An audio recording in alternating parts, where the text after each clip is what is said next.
This is Cecilia O'Reilly, and welcome to another episode of Grounded Catholicism. So my sister just got married, and imaginably, being from a family of 14 with 100 plus cousins, and the reception being in the backyard, self-catered, my dad's outside building a dance floor the day before.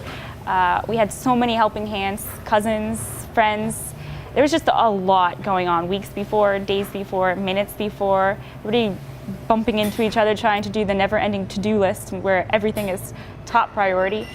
And at one moment, as I was caught in the fray, I looked up from my computer, totally distracted in my world, doing the exact same thing, and I caught my sister, who's about to get married, motioning silently to her fiance across this big room with 10 other conversations going on that I love you.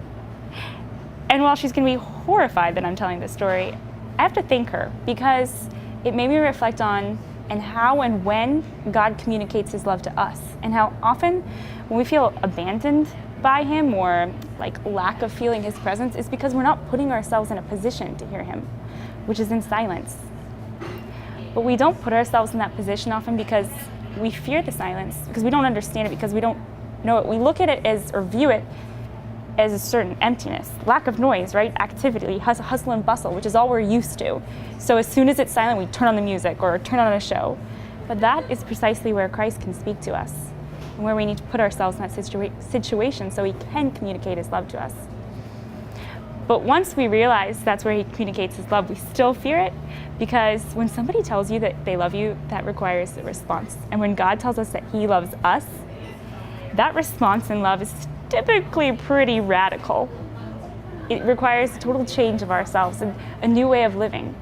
But once we respond in love, then that becomes the foundation for who we are. Becomes like gives us a groundedness and a strength. And then we start to crave it and desire it.